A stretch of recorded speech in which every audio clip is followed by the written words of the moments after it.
Entonces, por ejemplo, vamos a ver lo que era el reflejo tendinoso de Golgi que vimos el día de ayer. Como ustedes recordarán, el órgano tendinoso de Golgi se encuentra aquí a nivel de los tendones, es decir, que estos receptores están entrelazados con las fibras tendinosas. Entonces, cuando se produce la contracción del músculo, hay un estiramiento, hay una tensión a nivel del ligamento, la cual es transmitida al órgano tendinoso de Golgi, y está por la vía sensitiva. Entonces, va a llevar esta información, ¿ya? Entonces lo lleva, pasa por el ganglio dorsal, llega al asta posterior, y esta información sensitiva va a hacer una sinapsis con las interneuronas inhibitorias y para luego hacer una sinapsis con la motoneurona anterior, y esta motoneurona anterior va a ser inhibida. Por lo tanto, se va a producir una relajación muscular. Y hay otras sinapsis más que hacen con una interneurona, en este caso excitatoria, la cual hace una sinapsis con otra motoneurona anterior, la cual entonces va a llegar hasta el músculo, en este caso el músculo, podemos decir, el bíceps femoral, el cual provoca la contracción. Entonces, gracias a esto se pueden ejecutar los movimientos de marcha, de caminar. Entonces, los músculos anteriores se contraen, se relajan, se contraen, los músculos posteriores se relajan. Entonces, esa es la función del aparato tendinoso de Golgi.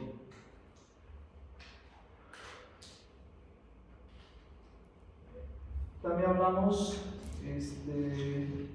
del órgano tendinoso de Golgi. Hay dos fascículos, ¿no?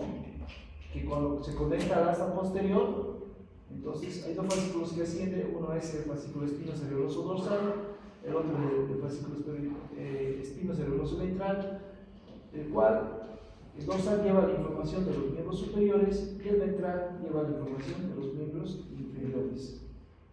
Entonces, ¿dónde van a llegar? A las regiones reticulares, al cerebelo y a la corteza cerebral.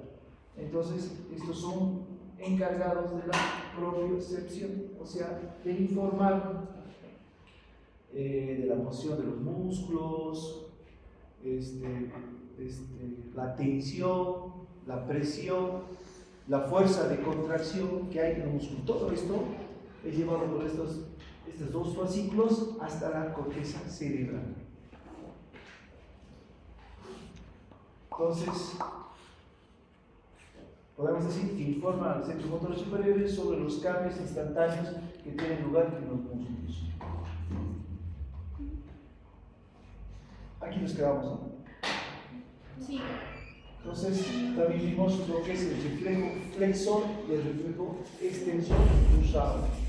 Entonces, recordando esta parte que vimos, tengo aquí mi brazo derecho, mi brazo izquierdo, el músculo bíceps, que sería el músculo agonista, el tríceps antagonista, lo mismo aquí, el tríceps antagonista, el tríceps antagonista. Entonces, para que se produzca un reflejo flexor, tiene que haber un estímulo sensitivo cutáneo de los miembros que hace que el músculo flexor se contraiga, permitiendo retirar la extremidad del objeto estimulador. Entonces, aquí van a ser estimulados los nociceptores, ¿ya? Entonces se produce un estímulo doloroso. Entonces este estímulo doloroso va a viajar, ¿ya?, hasta, pasa el ganglio dorsal, llega al asta posterior, y aquí va a ser sinapsis con las interneuronas. Estas interneuronas que se encuentran aquí en el asta posterior están formando circuitos divergentes excitatorios y circuitos divergentes inhibitorios, ya están formados aquí. Entonces, este estímulo doloroso que llega hasta posterior, podemos decir que se va amplificando, ¿ya? ¿Para qué? Para llegar a más motoneuronas anteriores, ¿ya? Porque varias motoneuronas anteriores van a llegar a los músculos flexores. Entonces, por eso es que necesita un circuito neuronal divergente excitatorio. Entonces, si vemos aquí, en este caso, las interneuronas excitatorias que forman este circuito divergente excitatorio llegan a la motoneurona anterior, a varias motoneuronas anteriores, y producen una sinapsis excitatoria, las cuales por la vía motora ya van a ir a inervar al músculo y van a producir la flexión. O sea, el músculo se contrae, el bíceps en este caso, se contrae y aleja al miembro superior de ese estímulo que está provocando dolor, ¿ya? Pero también necesitamos un circuito divergente inhibitorio, ¿ya? Entonces, igual el estímulo se amplifica en estas interneuronas inhibitorias para que, por ejemplo, para del asta anterior llegar, en este caso, hasta el tríceps, ¿ya? Entonces, el músculo se va a relajar, no se opone a la contracción de los músculos flexores, ¿ya? Por lo tanto, ¿qué hago? Voy a alejar el miembro superior del objeto estimulador. Aparte, necesitan de circuitos reverberantes post-descarga. Entonces, hay fascículos que salen de las interneuronas y vuelven a la sinapsis para que el estímulo se prolongue, se mantenga, ¿ya? Y como vemos aquí en el dibujo, igualmente existen fascículos que salen de estas interneuronas y van hasta el otro, al lado contralateral, para que igualmente van a estimular circuitos neuronales divergentes excitatorios e inhibitorios, pero en este caso del miembro superior izquierdo. ¿Qué hacen los excitatorios? ¿Ya? Estos van a ir a estimular a los músculos antagonistas, en este caso el tríceps. Entonces el tríceps se va a contraer. Aline, si el tríceps se contrae, ¿qué pasa con el miembro superior? ¿Hay flexión o extensión? Extensión. Entonces yo estoy haciendo esto. Y en otros circuitos divergentes inhibitorios, ya como vemos aquí, que inervan a los músculos flexores, están produciendo una relajación. ¿Para qué? Para que no se contrapongan a la extensión. ¿Y para qué me sirve extender el miembro superior izquierdo si este está contraído? Esto me sirve para poder alejar todo mi cuerpo del estímulo doloroso, ¿ya? Entonces, esto se llama reflejo flexor y reflejo extensor cruzado, ¿ya? Que como verán, todo se lleva a nivel medular. No necesita ascender, llegar hasta los centros superiores. ¿Este también tiene post-descarga? ¿Reverberante de post-descarga? También tiene, ¿ya? Creo que entonces de esta parte ya no hay una vía que vaya al cerebro, ¿no? Ya no, solamente se queda ahí. Sí, es un reflejo medular. Es un reflejo medular. Es por eso que la médula controla varios reflejos. ¿Qué reflejos hemos visto? Reflejos miotáticos, reflejo rotuliano, reflejo, ¿qué más? Reflejo tendinoso de Golgi, y ahora este reflejo flexor y el reflejo extensor cruzado, que son propios de la médula espinal, ¿ya? Entonces, No, que el reflejo rotuliano era también un ejemplo también del reflejo miotáctico, ¿no ven? ¿Era un ejemplo Ah. directamente o también Eso se No, lo no, contaba no, como- el reflejo rotuliano, ya, veamos, ¿dónde está?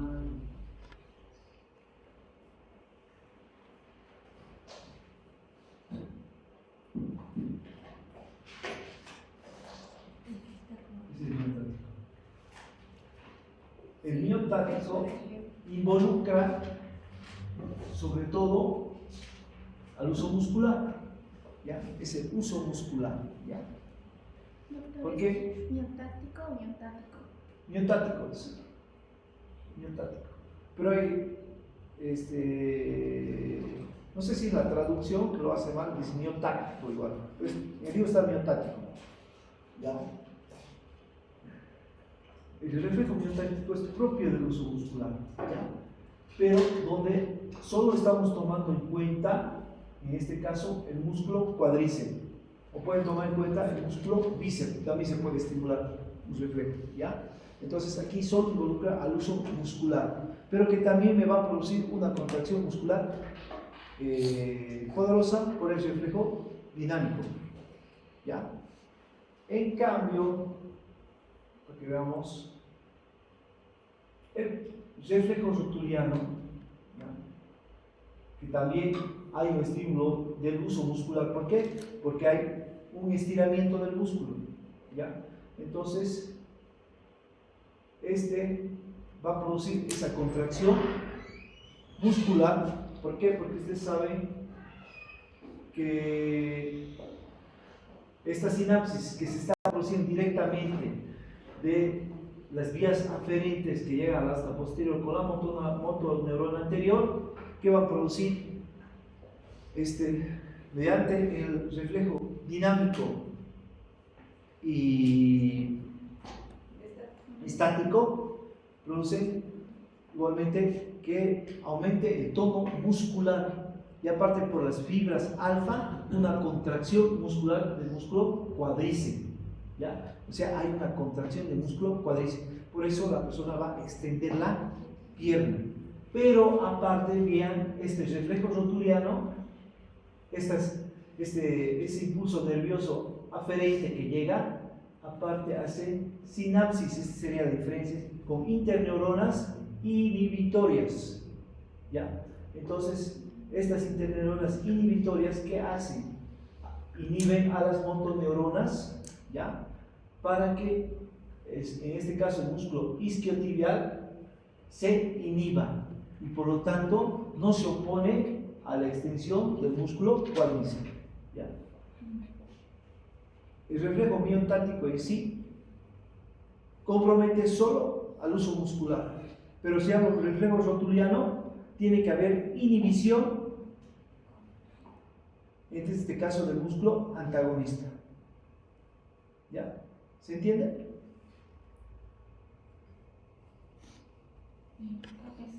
Sí. Doc, ¿en qué caso, digamos, va a utilizar la vía, ¿cómo se dice?, del fascículo espinoso?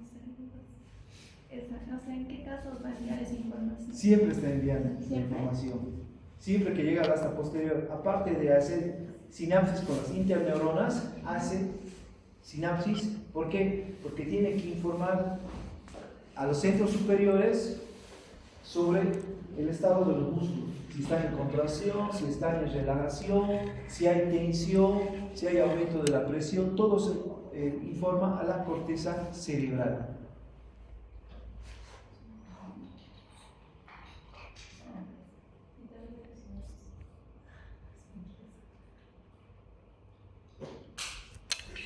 Ahora vamos a hablar de lo que es la corteza motora. Como vemos, aquí tengo la corteza motora, ¿ya? Entonces, ¿cuál es esta corteza motora que vemos aquí? ¿Ya? De esta corteza motora van a nacer varios fascículos. Estos fascículos van a descender, como sabemos, hacia la médula espinal, ¿ya? Por la vía córtico-espinal y la vía accesoria. La vía córtico-espinal es lo que conozco, o no sé, yo no leí la última edición del libro de anatomía que llevaron el año pasado. ¿Cuál era?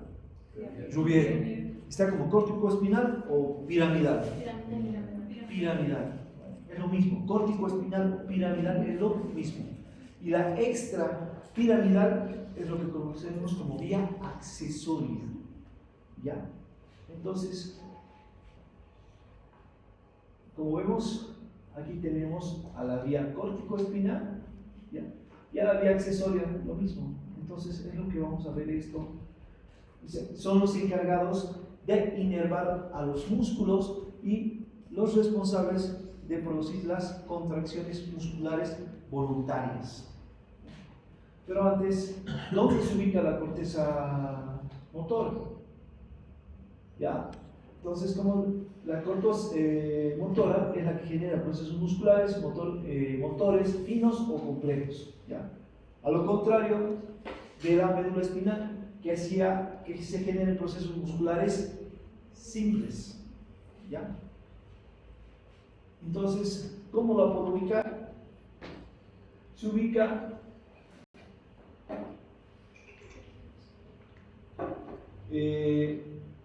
por delante de la cisura central o del rolando, ¿ya? Se encuentra en la parte, podemos decir, más posterior de del lóbulo frontal, ¿ya? Se encuentra por arriba de la cisura lateral o de Silvio, ¿ya? Igualmente en la parte por debajo de la cisura longitudinal, que es la que separa a los dos hemisferios. Entonces, esa es la ubicación de la corteza motora. Ahora, como vemos aquí, esta corteza motora se divide en tres: una corteza motora primaria, que sería esta, una corteza premotora, que estaría aquí, y una corteza motora suplementaria. ¿Ya? Entonces, aquí la más importante podríamos decir que es la corteza motora primaria, pero los otros igual cumplen funciones muy importantes. Y otra cosa que quiero que tomen en cuenta, este sería pongamos el hemisferio derecho, y la corteza motora primaria, miren, llega hasta el otro lado, o sea, de este hemisferio derecho, ¿ya? O sea, va hasta la cara interna, podríamos decir, del hemisferio, ¿no? O sea, por la cisura longitudinal que divide, llega hasta la cara interna, tanto la corteza motora primaria como la suplementaria. Ahora, la corteza motora primaria, ¿ya? Como vemos aquí, aquí está. Esta corteza motora primaria, que se encuentra en la parte más posterior del lóbulo frontal, entonces está en relación con la área somatosensitiva que se encuentra en el lóbulo parietal. Ustedes recuerdan, área somatosensitiva primaria y secundaria. La área somatosensitiva primaria, ya, como ustedes recordarán, se encontraba en las áreas de Brockman 3, 1 y 2. Y la secundaria era en 5 y 7. ¿Ya? Entonces, al tener esta relación, ¿ya?, con la área somatosensitiva primaria, como saben, el área somatosensitiva primaria, toda la información sensitiva llegaba ¿a qué capa? Del área somatosensitiva a la capa 4. ¿Ya? Entonces, de la capa 4 enviaba una neurona, la cual hacía sinapsis con la capa 3, y de ahí hacía sinapsis con la corteza motora primaria. Entonces, Ahí, en el área somatosensitiva primaria, sí se analizaba, se procesaba toda la información y se hacía la sinapsis a la corteza motora primaria. ¿Para qué? Para producir una respuesta. ¿Ya? ¿Ya? Pero las respuestas que produce esta área somatosensitiva primaria son respuestas sutiles, delicadas. ¿Ya? Por ejemplo, sobre todo el movimiento de las manos. Entonces, o sea, son movimientos motores complejos. ¿Ya? Por ejemplo, escribir en la computadora. Bueno, los que escriben correctamente, ¿no? No con un solo dedo. Bueno, eso te lleva tiempo a aprender, ¿ya? Pero llega un momento ya que lo haces automáticamente. ¿Por qué? Porque toda esa información ha sido procesada, ¿ya? Aparte, no solo por la corteza somatosensitiva, por el área visual, el área auditiva, toda esa información se procesa, es llevada a la corteza motora primaria y genera una respuesta. Como vamos a ver aquí, lo que le estoy diciendo, área motora primaria, ¿ya? Entonces, ¿qué hace?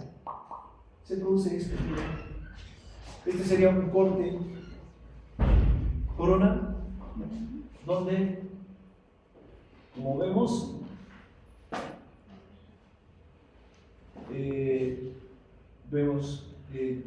toda esta área somatosensitiva primaria,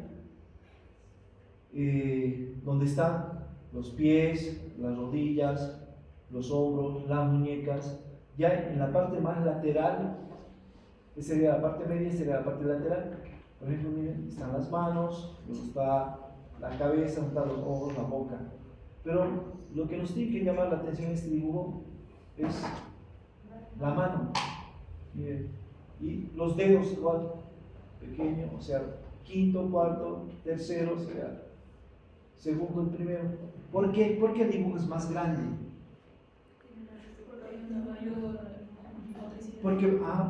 Porque en las manos existe mayor motricidad. Ajá. O sea, van a ir más fascículos de las motoneuronas anteriores a las manos.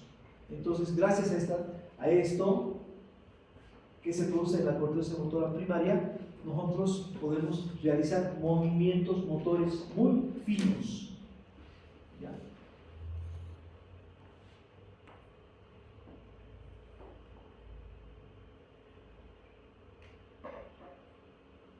Ahora,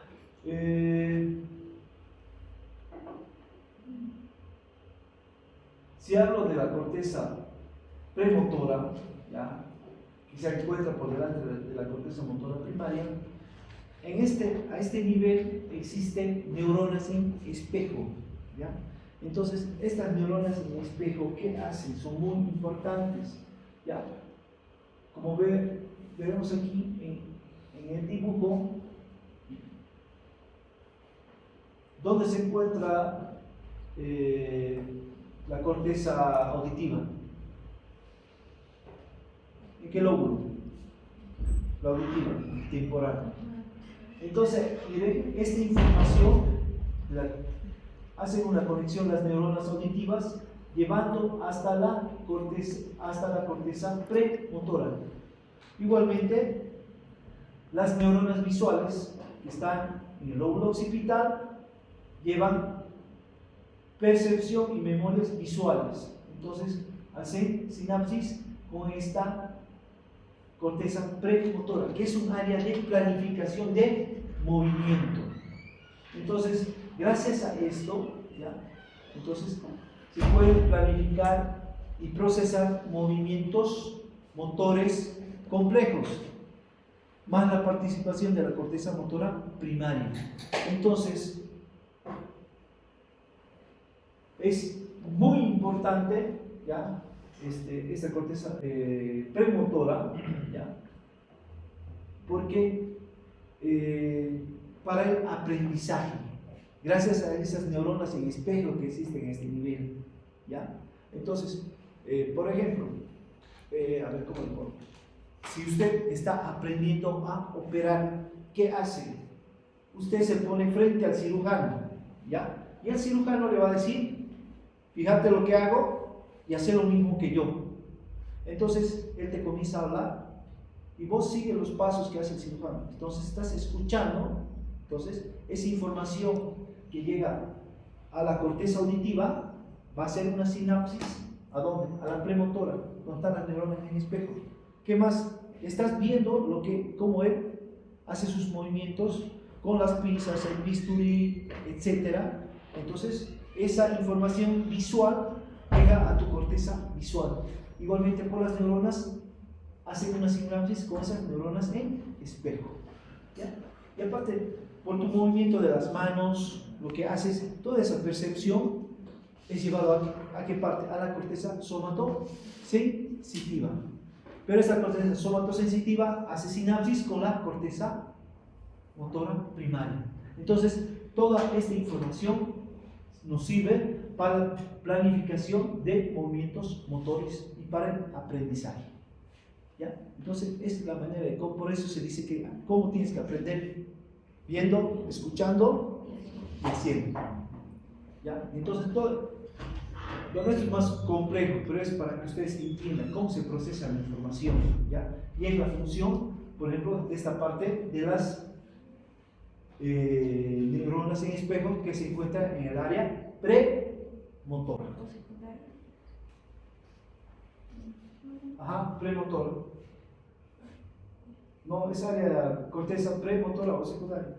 ¿No qué dice ahí? ¿Aquí? No se ve bien por la pieza. Sí, espera un ratito, lo voy a mover.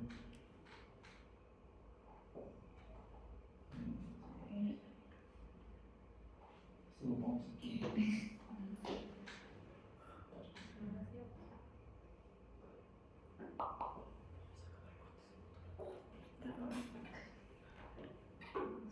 Hoy determinamos más un poco. No creo. No creo. Ahora, Creo.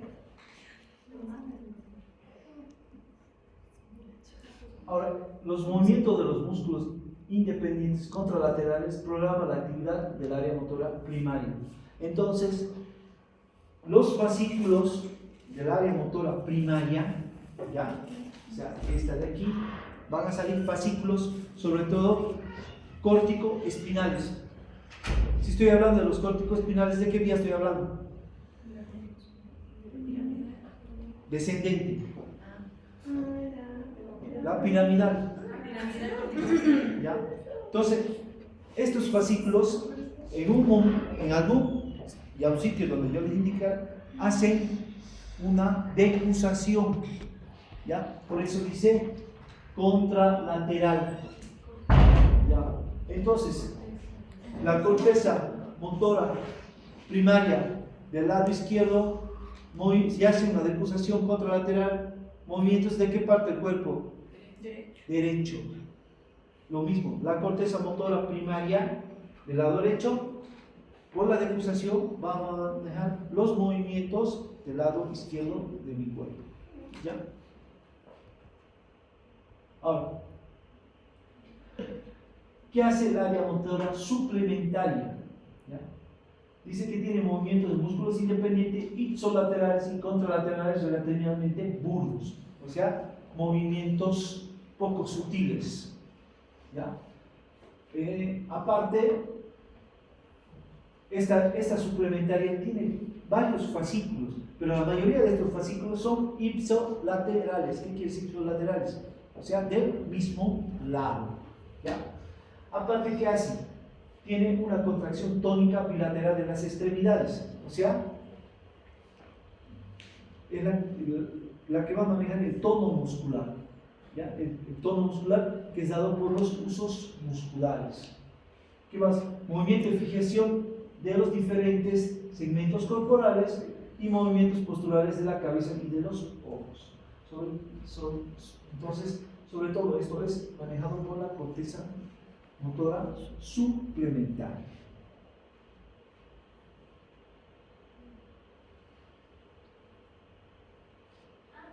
Igual, recordaron el año pasado, han visto el área de Broca. ¿Qué ¿Qué maneja el área de Broca? Que es parte de la corteza motora. Él habla. ¿Qué pasaría, Mateo, si una persona sufre un accidente vascular isquémico? ¿Qué quiero decir con esto?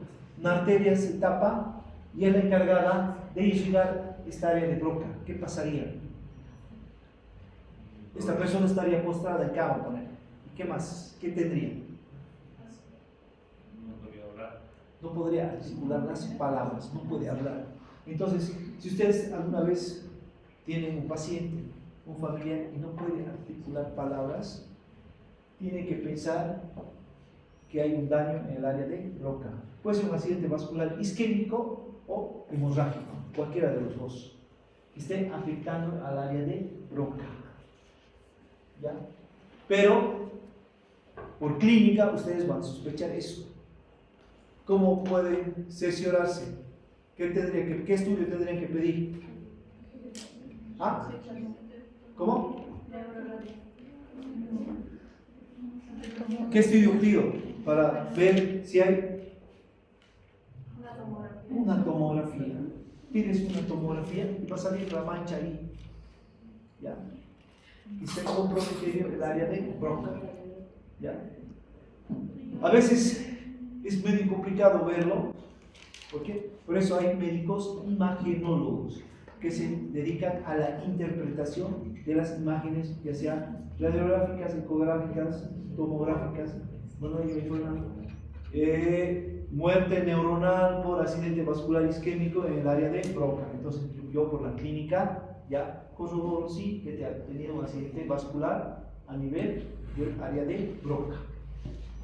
Entonces, entonces, como dijo Mateo, formación de las palabras. Por encima de esta existe otra área motora que es encargada de los movimientos oculares voluntarios y movimientos palpebrales. ¿Ya?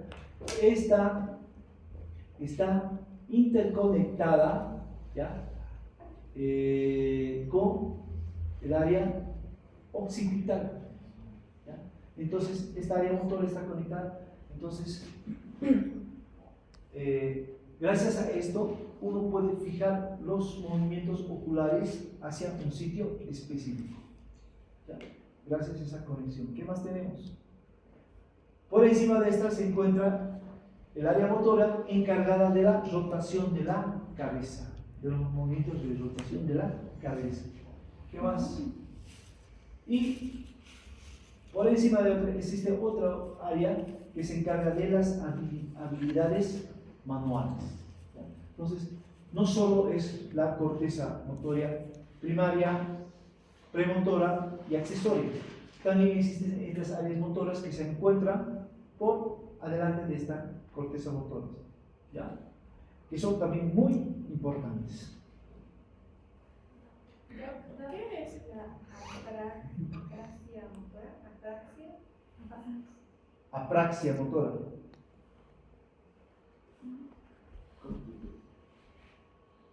Apraxia motora. ¿En qué parte está eso de tu libro? Áreas para las habilidades manuales. Es un trastorno. ¿Sobre qué más o menos trata? Cuando hay un accidente vascular. Esto cuando los tumores u otras lesiones destruyen esta área de las habilidades manuales, los movimientos de las manos se vuelven descoordinados y pierden cualquier sentido. A esto se llama apraxia motora. Entonces, si hablo de una apraxia motora, que como mencionas ahí, ¿qué área estaría comprometida? La corteza motora primaria. ¿Ya? Entonces, como vos, la corteza motora primaria, que está encargada sobre todo de los movimientos motores finos, ¿ya? Movimientos musculares complejos, ¿ya? Entonces, puede haber una lesión, ¿ya? Entonces, vos no puedes realizar esos movimientos finos, pero vos crees que pierdes movilidad en los miembros superiores. ¿Por qué? Porque existen otros fascículos que inervan a los miembros superiores, que es, por ejemplo, la vía accesoria o extrapiramidal. Ella también va a llevar fascículos motores hacia los miembros superiores, pero solo estos se van a encargar de la flexión y extensión, no de los movimientos sutiles, complejos musculares, sobre todo de las manos. ¿Ya? Pues a eso se refiere lo que vos dices, apraxia motora. Igualmente, toda esta área motora que estamos viendo aquí, más la corteza motora primaria, suplementaria y premotora, se pueden producir accidentes vasculares, ya sean isquémicos o hemorrágicos. ¿Ya?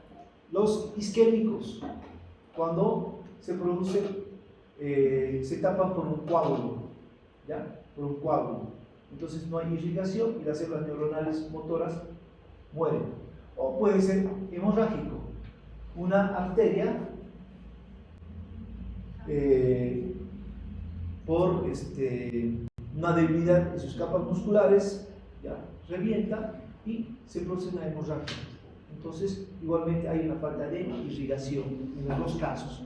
Entonces, hay una muerte neuronal, ¿ya? Que puede afectar a varias partes de esta corteza motora.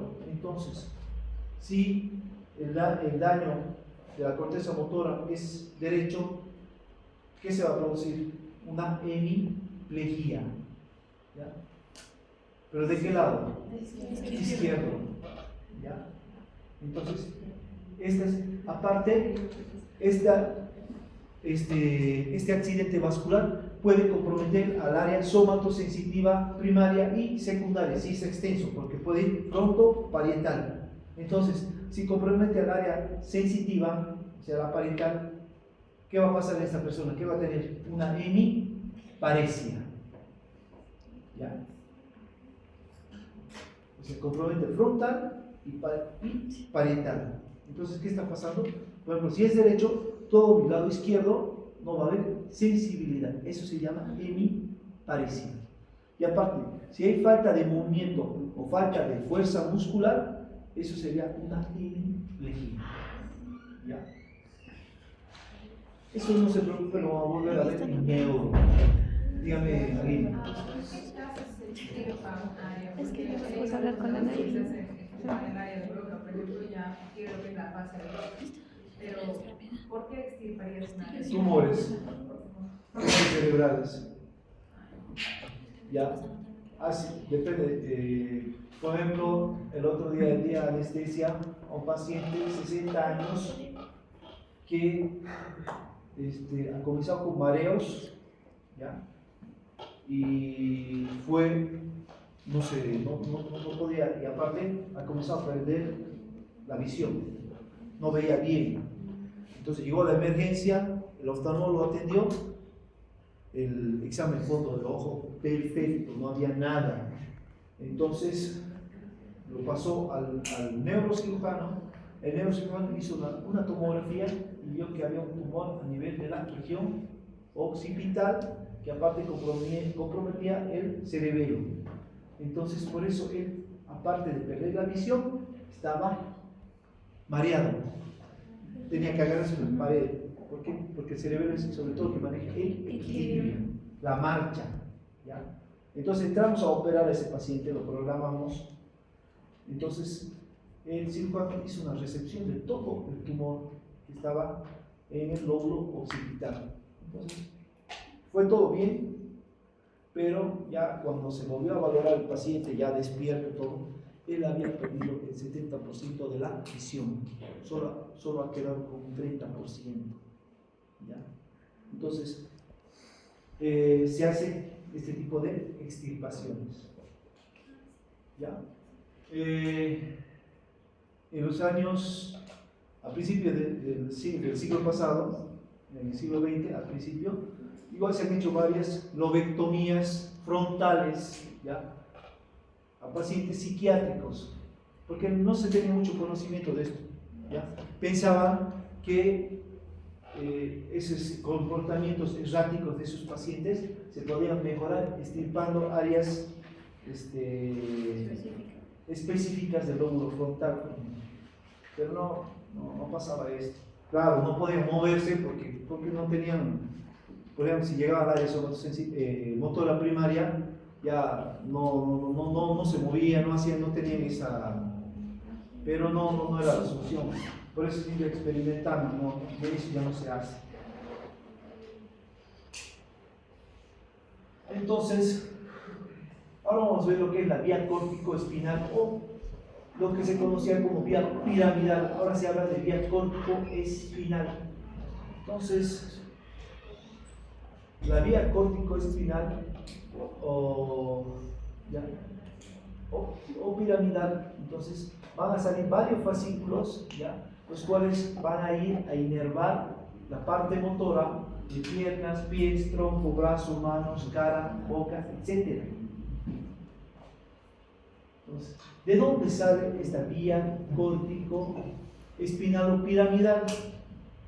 El 30% sale de la corteza motora primaria, o sea, los fascículos que van a formar esta vía, ¿ya? El 30% sale de la corteza motora primaria. El otro 30% sale de la corteza suplementaria y de la corteza premotora.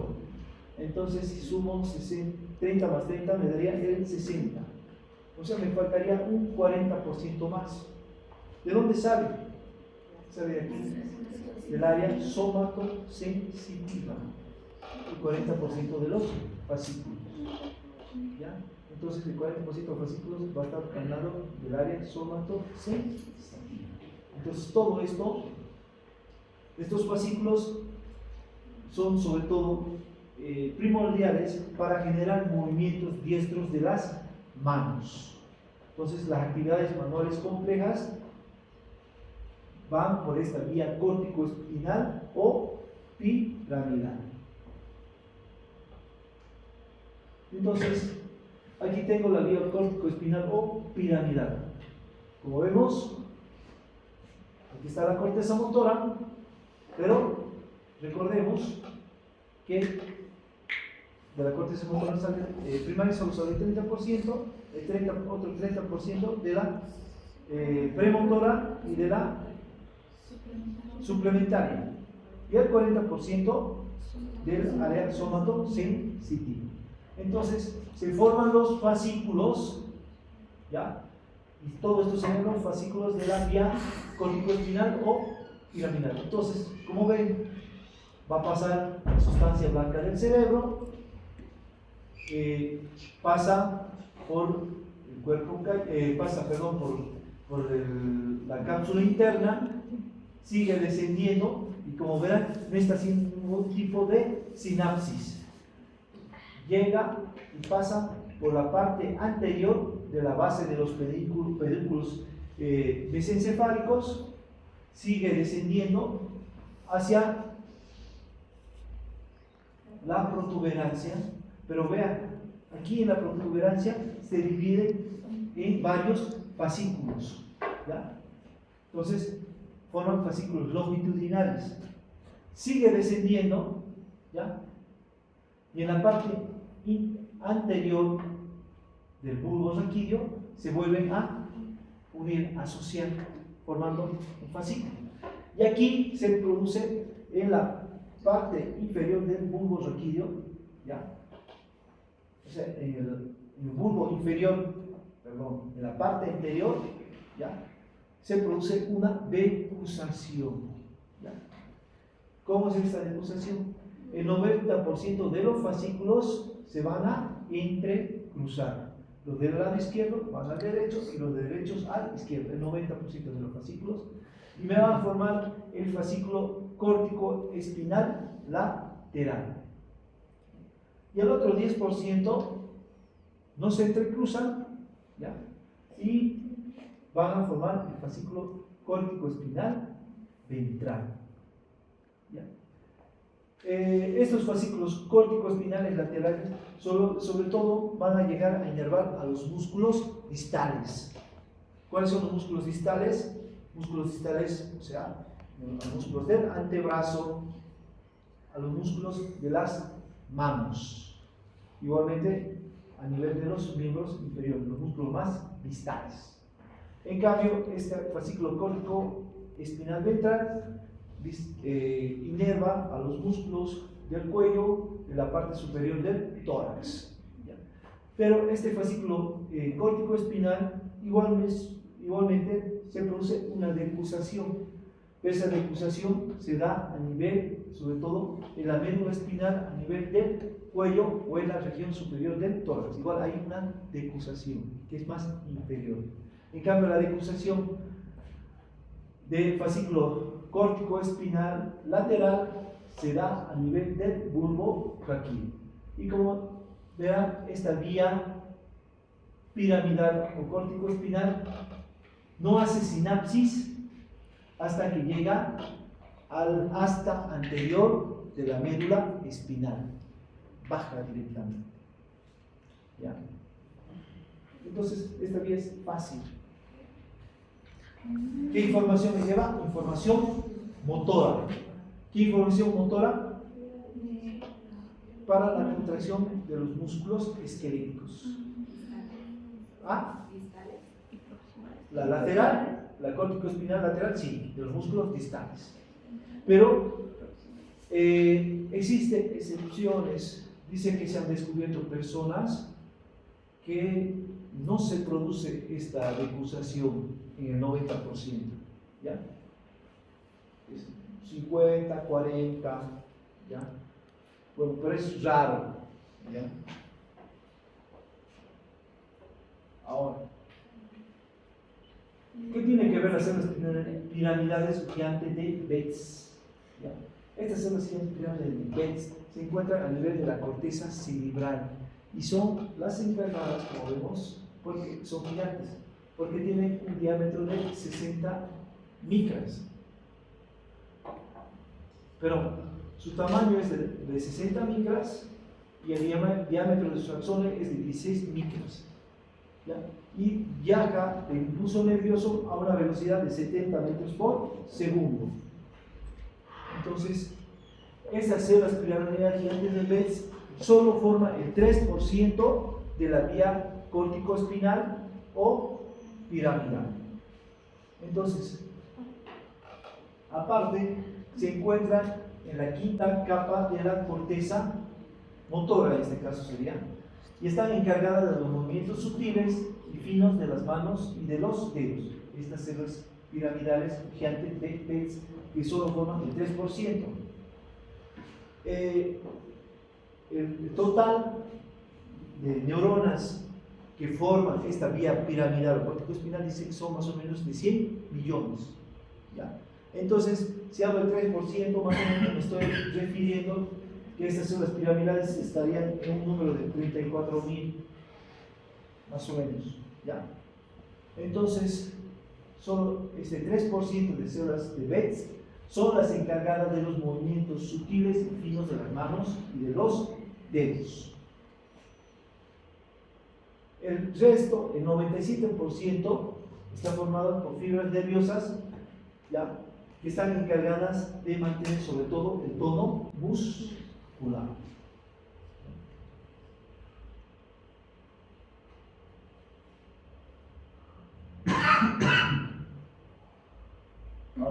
Vías de fibras sensoriales recibidas por la corteza motora. Entonces, la corteza motora, es lo que les explicaba hace rato, ¿ya?, recibe varias vías, ¿ya? O sea, por ejemplo, de las neuronas de la corteza anterior, ya la que hemos nombrado, ¿no?, de los movimientos de la cabeza, de los movimientos oculares, del área de Broca, etc. De la corteza auditiva, o sea, todo lo que escuchamos igualmente llega a esta corteza motora. De la corteza visual, de todo lo que vemos, ¿ya?, y de la corteza somatosensitiva. Y gracias a toda esta información que llega, ¿ya?, entonces se produce el aprendizaje.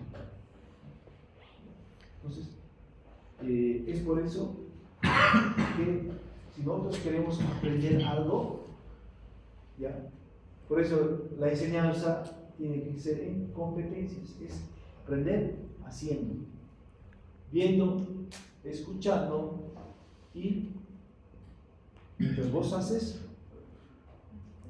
aprendes. ¿ya?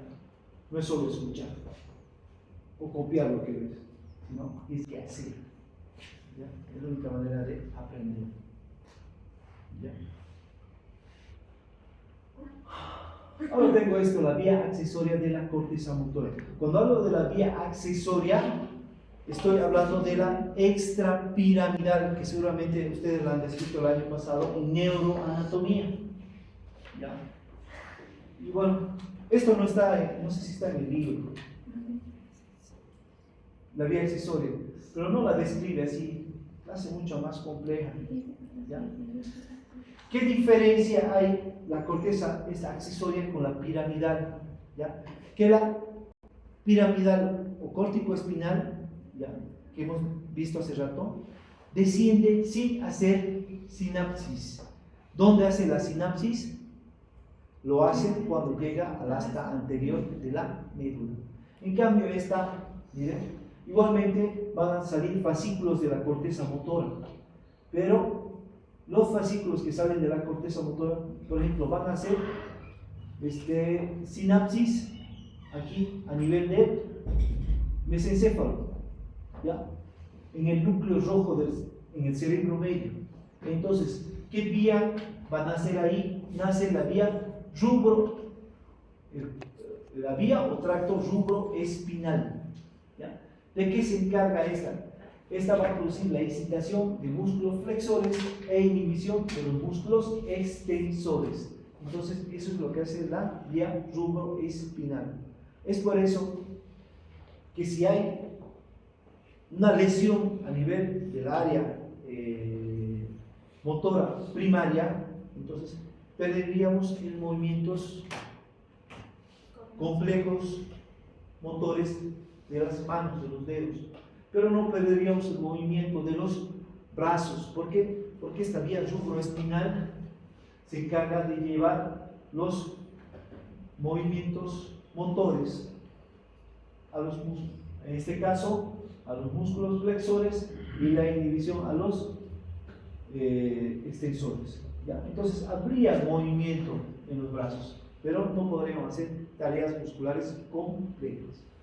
Ahora, igualmente, de la corteza espinal salen fascículos y hacen sinapsis en los núcleos vestibulares.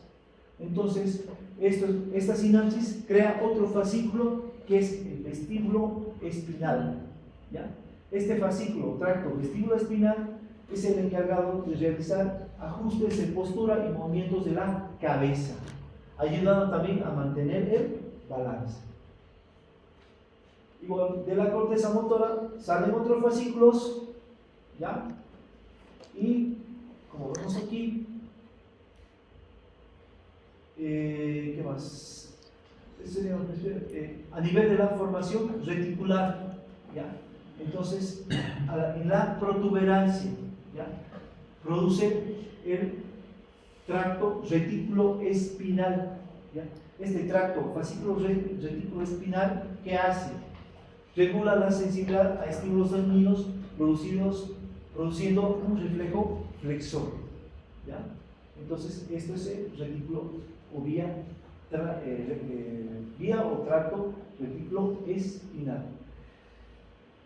Y igualmente hay fascículos, como se ve esto, los tectoespinales, que salen de las capas profundas de los folículos superiores y se creen que están involucrados igualmente en los movimientos de la cabeza. ¿Ya?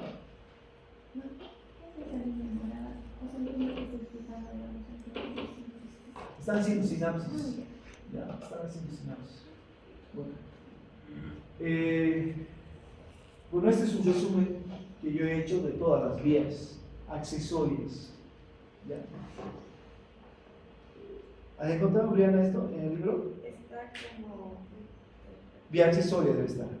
No está con vía El extrapiramidal. núcleo rojo actúa como una vía alternativa para transmitir señales corticales a los nervios. Claro. No es que de ahí van a ir directamente a los músculos. Estos fascículos, todos, el rubro espinal, el vestíbulo espinal, el retículo espinal, todos estos van a descender hasta el asta anterior, hacen sinapsis en el asta anterior y recién va a ir hacia los músculos. No es que directamente van a ir a inervar los músculos, ¿no? Pero hay varias cosas todavía que están en estudio. Pero en el libro sobre todo habla de este rubro espinal que se crea en el núcleo rojo. De los otros los menciona, no habla mucho, pero con esto ya pueden tener una idea de todos estos vía accesoria. ¿Ya? Los que sean neurólogos o los que van a ser neurocirujanos, ¿ya? Bueno, esto tienen que dominar ustedes. Retroalimentación somatosensitiva de la corteza motora. Aquí estaría la corteza motora. Entonces, como dijimos, igual la corteza motora, ¿ya? Hay una parte del libro donde habla de las capas de la corteza motora. Entonces, toda la información que le llega al área motora llega a la capa 5, ¿ya? Entonces, como ustedes recordarán, en la corteza somatosensitiva, toda la información sensitiva llega a la capa 4. De la capa 4 asciende y hace una sinapsis con la corteza motora, específicamente en la capa 5. Entonces, gracias a esto, toda la información del área somatosensitiva llega a la corteza motora. Entonces, ¿qué se produce aquí? Una retroalimentación positiva. ¿Por qué? Un ejemplo. Si usted va al gimnasio, ¿okay?, y está acostumbrado a levantar, póngale 50 kilos, en peso muerto, que es lo más común, lo hace fácilmente, ¿ya? Entonces, póngale que le aumenta 20 kilos por un lado, serían 90 kilos. Entonces, en el primer esfuerzo, ¿ya? Entonces, te cuesta tanto levantar, haces una fuerza, entonces, ¿qué va a pasar aquí? Hay un estiramiento de los músculos. Esta información, ¿por quién es transmitida? El estiramiento del músculo. Usos musculares. ¿No ve? Aumento de tensión de los tendones. ¿Qué receptores estimulan? El aparato tendinoso de Golgi. Entonces, toda esta información asciende, ¿ya? Entonces, aparte, se estimula el área somatosensitiva. ¿Cómo lo hacen? Por los receptores que existen igualmente en las articulaciones, ¿ya? Entonces, esta información somatosensitiva va por el asta posterior, llega al área somatosensitiva, a la capa 4, y esta información pasa al área motora, a la capa 5. Entonces, informa esto a la corteza motora, ¿ya? Aparte que se ha estimulado a los usos musculares, ya al aparato tendinoso de Golgi. Entonces, esta información igual llega, ¿ya?, a la área motora. Entonces, ¿qué hace la corteza motora? Ya produce una retroalimentación positiva. ¿Para qué? Para que aumente la fuerza muscular. Entonces, va a aumentar la fuerza de contracción de los músculos. Es por eso que muchas veces los que hacen levantamiento de peso, en el segundo o tercer intento pueden levantar más peso. ¿Por qué? Porque hay una retroalimentación positiva a nivel de la corteza motora, ¿ya?, que hace que aumente la fuerza de contracción de los músculos, ¿ya? Entonces, gracias a esta retroalimentación es que nosotros podemos levantar más peso, ¿ya? Entonces, con esto terminaríamos todo lo que es la corteza motora.